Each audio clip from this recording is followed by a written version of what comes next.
오늘은 잠언 16장 9절에 있는 말씀을 가지고 걸음을 인도하시는 하나님이라는 제목으로 여러분과 말씀을 나누기 원합니다. 먼저 말씀을 봉독해 올리겠습니다. 사람이 마음으로 자기의 길을 계획할지라도 그의 걸음을 인도하시는 이는 여호와시니라. 아멘. 기도하겠습니다. 하나님, 우리가 많은 계획과 많은 꿈을 갖고 있지만 그것을 이루시는 분도 하나님이심을 이 시간 고백합니다. 이 시간 우리가 말씀을 통해서 하나님이 우리를 어떻게 인도하시는지, 그리고 어디로 인도하시는지를 깨닫게 하시고 하나님께서 원하시는 길을 갈 수 있는 믿음의 심연을 낼 수 있도록 허락하여 주시옵소서. 모든 것 감사드리며 예수님의 이름으로 간절히 기도하옵나이다. 아멘. 오늘 읽은 이 말씀은 제가 지금까지 살아오면서 가장 많이 경험했고 가장 많이 기대가 되는 말씀입니다. 그래서 어떻게 보면 제가 좋아하는 말씀 중에 하나라고 해도 과언이 아닐 것입니다. 사람이 세상을 살면서 가장 힘든 부분이 무엇일까 한번 생각을 해보았습니다. 그것은 최선의 노력을 다했음에도 불구하고 자신이 원하고 바라던 계획이 또 꿈이 이루지 못했을 때에 어떻게 보면 가장 힘든 시간이 아닌가. 그리고 그 시간 사람들은 많은 실망과 좌절 그리고 슬픔에 빠지는 경험을 하게 됩니다. 한국의 여러 가지 문화적인 현상을 표현하는 말 중에 입시 지옥이라는 말이 있습니다. 이 말은 잘 알다시피 한국 사람들에게 있어서 대학을 들어간다는 것, 그래서 대학에 들어가기까지 입시 전쟁을 치릅니다. 유치원부터 시작해서 초등학교, 중학교, 고등학교. 그 수많은 시간을 입시 하나만을 위해서 학생들은 최선을 다해 공부하기도 하지만 그것을 밀어주고 또 그것을 위해서 부모들은 모든 수입의 절반 이상을 아이들에게 쏟아붓는 사교육비가 많이 지출되는 것을 우리가 보게 됩니다. 근데 정말로 우리가 한 가지 생각할 것은 좋은 대학만 들어간다고 해서 그것으로 끝이라고 생각하십니까? 사실 대학을 졸업하고서도 취직을 하지 못해서 많은 청년들이 실업의 어떤 현상을 경험하고 있는 것을 우리가 보게 됩니다. 세상에 여러 나라가 존재합니다. 많은 나라들이 있고 그 나라마다 환경과 상황이 천차만별로 다르게 나타나는데 어떻게 보면은 사람이 어떤 나라에 태어나느냐에 따라서 그리고 어떤 부모님을 만나느냐에 따라서 그의 삶의 어느 정도가 이미 결정된다고 해도 과언이 아닐 것입니다. 2019년 9월 3일 중앙일보 기사에 따르면 한국이 178개국을 대상으로 조사한 취약 국가지수에서 세계에서 20번째로 안정된 국가라는 평가가 나왔습니다. 미국 비정부 연구기관인 평화기금이 발표한 취약 국가지수는 조사 대상국의 정부 통제력, 그 다음에 인권, 치안, 경제 상황 등 12개의 항목을 기준으로 점수를 매깁니다. 점수가 낮을수록 국가의 지속 발전 가능성과 안전성이 높고 점수가 높을수록 국가의 취약성이 증가한다는 의미를 말하고 있습니다. 2019년 취약 국가지수에서 한국은 20번째로 안정된 국가로 평가되었고 일본과 미국보다도 순위가 높았다고 합니다. 중요한 것은 이렇게 안정된 국가에서 태어났다 하더라도 자신의 꿈과 목표를 이루며 사는 사람이 과연 이 세상에 몇 프로나 될까요? 머나먼 아프리카나 또 가난이나 질병이나 전쟁으로 해서 힘들어하는 많은 나라들 가운데서도 한국에서 태어난 것이 어쩌면 가장 행복한 일일 수도 있겠지만 그럼에도 불구하고 우리 안에는 보이지 않는 계급론, 그다음에 옛말이 되어버린 개천에서 용난다는 말이 있죠. 그 다음에 요즘에 얼마 전에 나온 얘기인데 모든 세대, 모든 것을 포기한다는 올포 세대. 이런 단어들이 우리가 살아가는 삶의 현상이 얼마나 어려운지를 표현하는 말일 것이라고 생각을 합니다. 만약에 사람이 마음으로 계획한 대로 모든 것을 이룰 수 있는 사회라면 가난한 사람이 있을까요? 아마 모든 스포츠 선수들은 금메달을 다 따았을 것이고 모든 사업이 다 성공했을 것이고 아마도 집이 없는 사람은 하나도 없을 것입니다. 그러나 우리가 살고 있는 세상은 바라고 원하는 대로 이루어지는 세상이 아니라 아무리 노력하고 아무리 애를 써도 원하고 바라는 삶을 살지 못하는 세상이라는 사실을 나이가 들어가고 사회생활을 하면서 우리는 늘 부딪히는 삶의 장벽인 것을 깨닫게 됩니다. 이런 상황에서 많은 사람들은 절망과 좌절, 더 이상 다시 시작하기 어려운 마음의 상처들을 경험하게 되고 그 안에서 심지어는 극단적으로 자살을 통해서 자신의 삶을 끊는 사람들도 있는 것을 보게 됩니다. 사실 세상에서 태어나 자라고 세상 안에서 자신의 원하고 바라는 꿈을 이루고 살아가는 삶은 절대로 쉽지 않은, 그러나 모두에게 주어진 삶이기에 포기할 수 없는, 사람이라면 살아가야 될 삶의 시간들이라는 것을 보게 됩니다. 출애굽기를 보면 이스라엘 백성들은 430년 동안 애굽에서 종로로 타며 노예로 살았습니다. 그들의 고된 노예 생활은 말로 형용할 수 없는 고통과 고난을 경험했고 그로 인해 그들은 울부짖음과 눈물 그리고 그들의 고통을 아시는 하나님께서 모세를 통해 이스라엘 백성들을 구원하시고자 하는 하나님을 우리가 경험합니다. 출애굽기 3장 6절부터 10절에 이런 말씀이 있습니다. 모세를 불러서 하신 말씀인데요. 또 이르시되 나는 내 조상의 하나님이니 아브라함의 하나님, 이삭의 하나님, 야곱의 하나님이니라.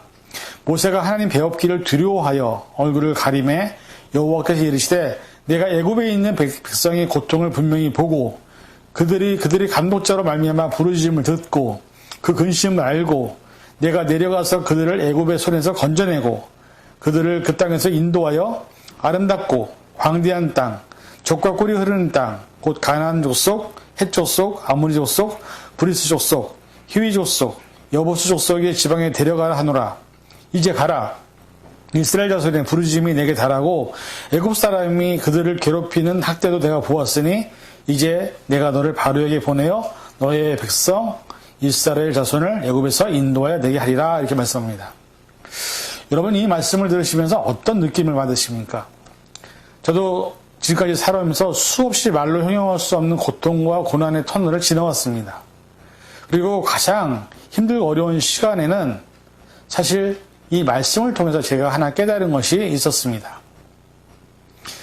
이 말씀이 그대로 나와 있는 것처럼 하나님은 내가 지금 얼마나 힘들고 어려운 시간을 보내고 있는지 알고 계신다는 것입니다. 그리고 하나님께서는 나를 사랑하시기 때문에 모세와 같은 또 누군가를 통해서 나를 구원하실 것이라는 사실을 깨닫게 되고 이 말씀을 제가 읽고 난 다음에 가장 힘들었을 때에 힘을 내어 기도하기를 시작했습니다. 그랬더니 정말 기적과 같이 그렇게 힘들고 어려운 상황이 변화가 일어나고 누군가를 통해서 다시 새로운 삶의 방향과 목적 그리고 새로운 힘을 공급받는 시간을 경험했던 적이 20대에 있었습니다. 하나님은 정말 우리를 지켜보시고 우리와 함께 하시다는 사실을 깨닫는 시간이었습니다. 지금 우리는 사실 한 번도 경험하지 못했던 코로나 바이러스로 인한 팬데믹 상황을 지나고 있습니다. 그리고 각 개인마다 각자의 환경에서 가장 어려운 시간들을 보내고 있을지도 모릅니다. 그리고 이 문제는 한 사람의 문제가 아니라 전 세계 모든 사람들의 문제이기도 합니다. 사실 이런 환경 속에서 우리의 머리로는 우리의 생각으로 이 시간을 어떻게 이겨나가지? 어떻게 살아가야 되지? 하고 고민할 때도 있을 것입니다. 그러나 한 가지 중요한 것은 모세에게 하신 하나님을 보면서 하나님은 우리를 보고 계시고 지켜보고 계시다는 사실을 잊지 않아야 한다는 것입니다. 시편 121편 4절에 이런 말씀이 있습니다. 이스라엘을 지키시는 이는 졸지도 아니하시고 주무시지도 아니하시리로다. 이 말씀을 믿는다면 우리가 아무리 힘들고 어렵고 두려운 상황이지만 그 안에서도 하나님의 임마누엘을 경험할 수 있어야 될 줄 믿습니다. 하나님의 능력은 사람의 생각을 넘어서서 일하시는 분이십니다. 그래서 사실은 사람이 하나님을 절대로 알 수가 없습니다. 하나님은 신실하시고 선하신 뜻을 이루기 위해서 지금도 우리를 위해서 일하고 계심을 여러분과 제가 믿음으로 고백해야 될 줄 믿습니다. 출애굽기 7장 5절에 이런 말씀이 있습니다. 내가 내 손을 애굽 위에 펴서 이스라엘 자손을 그 땅에서 인도하여 낼 때에야 애굽 사람이 나를 여호와인 줄 알리라 하시매. 모세에게 하나님은 애굽에 있는 모든 사람들에게 하나님이 어떤 분이신지를 알게 하시겠다고 약속하셨습니다. 이 말씀에서 우리가 얻을 수 있는 것은 하나님의 일하심에 대한 놀라운 기대와 희망을 가질 수 있다는 것입니다. 다만 하나님께서 일하시고 우리를 인도하시는 그 큰 일을 우리의 머리로, 우리의 생각으로 가늠할 수 없음을 알기에 우리는 기도하면서, 기대하면서 하나님이 일하실 때까지 기다리는 것이 우리가 할 수 있는 가장 중요한 믿음의 모습이라고 저는 믿습니다. 시편 145편 3절에 여호와는 위대하시니 크게 찬양할 것이라 그의 위대하심을 측량하지 못하리라 말합니다. 하나님은 우리의 생각과 마음 또 머리를 뛰어넘어서 하나님의 뜻대로 우리를 푸른 초장으로 쉴만한 물가로 인도하신다고 성경은 기록하고 있습니다. 여러분들이 잘 알고 있는 시편 23편 1절부터 2절에 있는 말씀을 함께 제가 봉독해 올리겠습니다. 여호와는 나의 목자시니 내게 부족함이 없으리로다. 그가 나를 푸른 풀밭에 누이시며 쉴만한 물가로 인도하시는도다. 그 뒤에는 이렇게 나와 있죠. 내 영혼을 소생시키시고 자기 이름을 위하여 의의 길로 인도하시는도다. 내가 사망의 음침한 골짜기로 다닐지라도 해를 두려워하지 않은 것은 주께서 나와 함께 하심이라. 주의 지팡이와 막대기가 나를 안위하시나이다. 주께서 내 원수의 목전에서 내게 상을 베푸시고 기름을 내 머리에 바르셨으니 내 잔이 넘치나이다. 내 평생의 선하심과 인자심이 반드시 나를 따르리니 내가 여호와의 집에 영원히 거하리로다. 이렇게 말씀합니다. 이 고백이 우리에게 정말로 고백되어진다면 분명히 하나님은 저와 여러분들을 푸른 초장으로 쉴만한 물가로 인도하신다는 것을 믿어야 될 줄 믿습니다. 푸른 초장과 쉴만한 물가는 무엇을 의미할까요? 영혼의 만족뿐만 아니라 우리의 육신 역시 모든 것을 채우시고 또한 그 안에서 안정과 평안과 위로를 받는다는 의미입니다. 하나님께서 우리에게 수차례 말씀하신 것이 뭐냐면 염려하지 말라는 것입니다. 걱정하지 말라는 것입니다. 왜? 하나님은 이 세상의 모든 만물도 실제로 키우고 계시고 돌보고 계시기 때문에 하나님은 우리까지도 그렇게 돌보신다고 말씀하고 있습니다. 그래서 마태복음 6장 31절부터 33절에 이런 말씀이 있죠. 그러므로 염려하여 이르기를 무엇을 먹을까 무엇을 마실까 무엇을 입을까 하지 말라. 이는 다 이방인들이 구하는 것이라. 너희 하늘 아버지께서 이 모든 것이 너희에게 있어야 할 줄을 아시느니라. 그런즉 너희는 먼저 그의 나라와 그의 일을 구하라. 그러면 이 모든 것을 너희에게 더하시리라. 여러분, 지금 삶의 무게가 나를 짓누르고 내 삶에 많은 문제와 걱정과 근심이 있어도 우리를 인도하시는 전지전능한 하나님께서는 우리를 푸른 초장과 쉴만한 물가로 인도하신다고 말씀하고 있습니다. 이 사실을 믿을 때 하나님은 우리에게 또 다른 약속을 레위기를 통해서 말씀하십니다. 레위기 26장 9절에 보니까 내가 너희를 돌보아 너희를 번성케 하고 너희를 창대케 할 것이며 내가 너희와 함께한 내 언약을 이행하리라. 얼마나 힘이 되는 말씀입니까?